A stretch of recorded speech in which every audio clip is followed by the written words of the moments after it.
Everyone, welcome to my channel Renu Mithul Coaching Classes. Our today's topic is exempted incomes, very important. Let's start.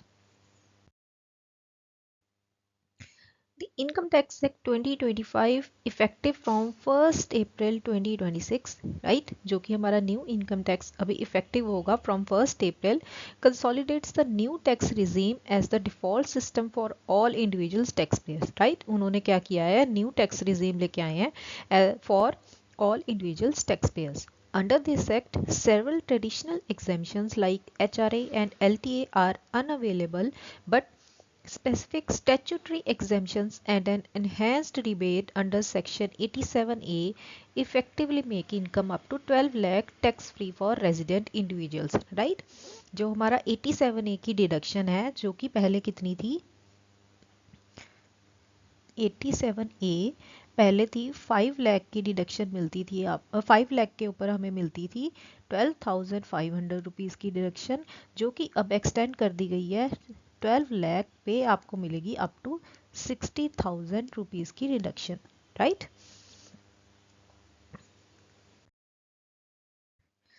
First one is tax-free income threshold. The primary exemption mechanism in the new tax regime is the combination of basic exemption limit and a significant tax rebate, right? जो exemption word है उसमें क्या चीज़ आ गई है कि जो आपको एक basic exemption limit होगी and also एक जो rebate होगी वो आ गई हमारी exemptions के अंडर.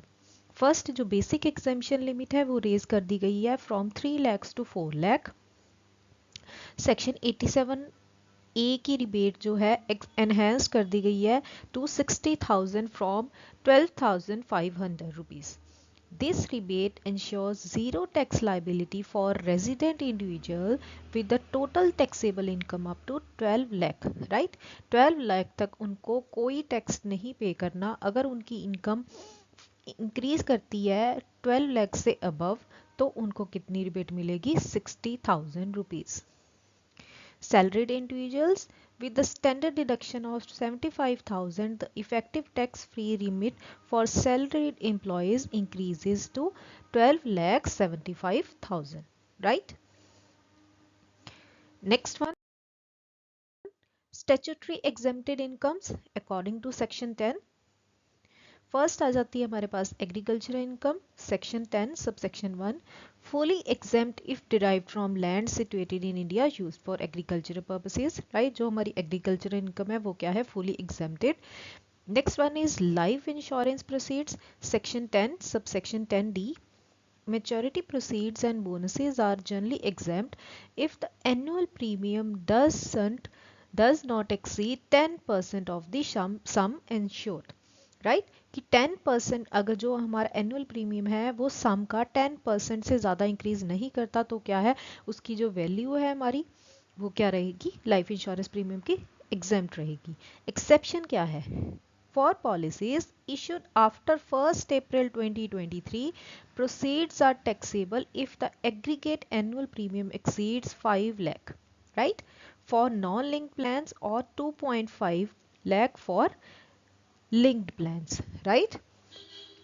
कि जो पॉलिसीज 1st अप्रैल 2023 के बाद इशू की गई हैं, अगर उनकी जो annual aggregate annual premium exceed करती है value 5 lakh for non link plans and 2.5 lakh for linked plans, right? Next one is death benefits.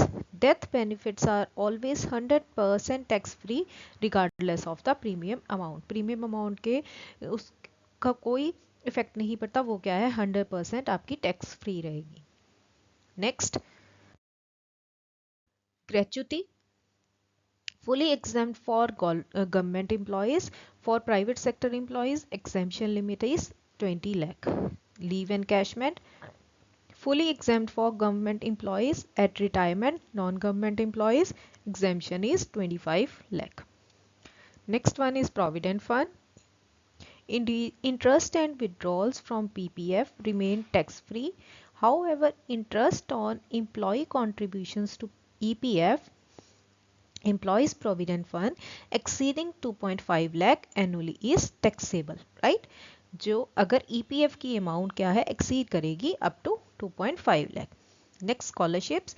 Amounts received to meet the cost of education are fully exempt. जो हमारी scholarships की amount है वो भी क्या है, fully exempt.